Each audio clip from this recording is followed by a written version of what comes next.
الحمد لله رب العالمين والصلاة والسلام على سيد الأنبياء والمرسلين وعلى آله وأصحابه أجمعين. اللهم افتح لنا أبواب رحمتك وانشر علينا خزائن علمك يا أرحم الراحمين. السلام علیکم ورحمۃ اللہ وبرکاتہ. محترم ناظرین کرام، آپ دیکھ رہے ہیں ترجمان الکتاب یوٹیوب چینل.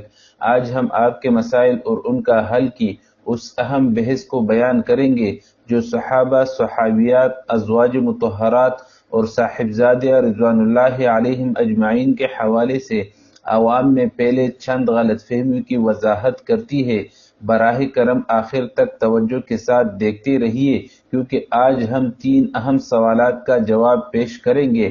حضرت بلال رضی اللہ عنہ کی شادی کا صحیح واقعہ، حضرت ابو سفیان رضی اللہ عنہ کے بارے میں بدگمانی کا حکم، حضرت ابو سفیان رضی اللہ عنہ کا نام صحیح طرح لکھنے کا مسئلہ، عمر، بکر، زید جیسے فرضی ناموں کو صحابہ رضی اللہ عنہ کی بے ادبی سمجھنا درست یا غلط.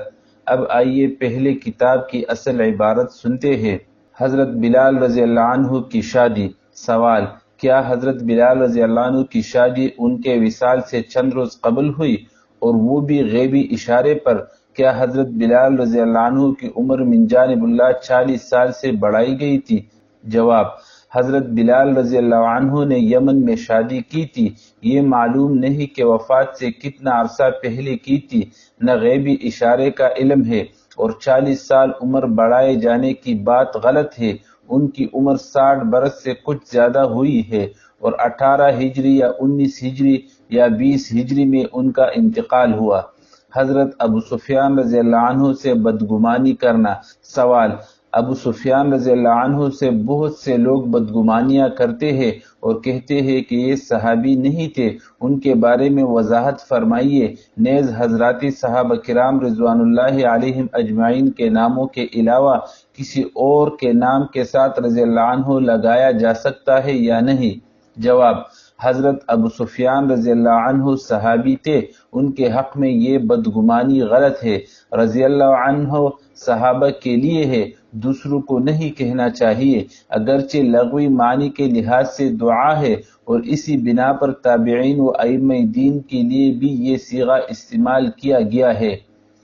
حضرت ابو سفیان رضی اللہ عنہ کا نام کس طرح لکھا جائے؟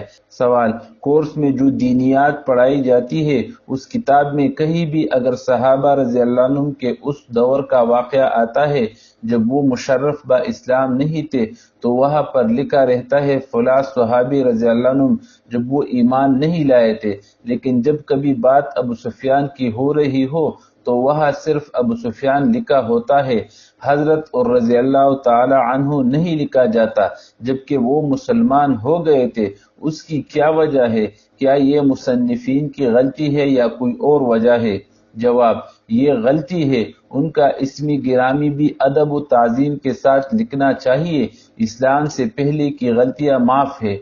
عمر، بکر، زید فرضی ناموں سے صحابہ رضی اللہ عنہ کی بے ادبی نہیں ہوتی. سوال: زید ایک اسکول کا ہیڈ ماسٹر ہے. اس سوال میں زید کا لفظ ایک فرضی نام کے بطور لکھا گیا ہے. اس کے علاوہ بھی اردو زبان میں زید، عمر، بکر کے الفاظ فرضی ناموں کی جگہ استعمال کیے جاتے ہیں. جناب مولانا صاحب، آپ مجھ سے بہت بہتر جانتے ہیں کہ یہ نہایت ہی جلیل القدر صحابہ کرام رضوان اللہ عنہم کے نام نامی ہے. اس لیے ہمیں مسلمان ہونے کی حیثیت سے عزت و احترام کی خاطر ان اسماء کو فرضی نام کے طور پر استعمال کرنے سے گریز کرنا چاہیے.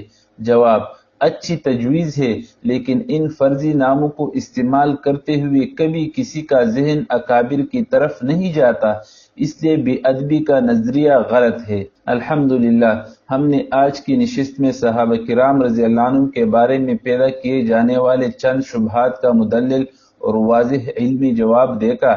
اللہ تعالی ہمیں صحابہ رضی اللہ عنہ، تابعین رحمۃ اللہ علیہ اور اہل بیت رضوان اللہ علیہم اجمعین کی محبت و ادب کے صحیح راہ پر قائم رکھے.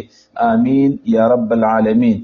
محترم ناظرین، آج کا سوال آپ کے لیے یہ ہے کہ آپ جانتے ہیں کہ ہم اگلی ویڈیوز میں مزید تاریخی شبہات یا سیرت صحابہ رضی اللہ عنہ کی موضوعات کو تفصیل سے بیان کریں. کمنٹ میں اپنی رائے ضرور دیجیے۔ ویڈیو پسند آئے تو لائک، شیئر اور کمنٹ کیجیے۔ ترجمان الکتاب کو سبسکرائب کرنا نہ بھولے تاکہ آئندہ اسی طرح معلومات سب سے پہلے آپ تک پہنچ سکے۔ جزاکم اللہ خیرہ، والسلام علیکم ورحمۃ اللہ وبرکاتہ۔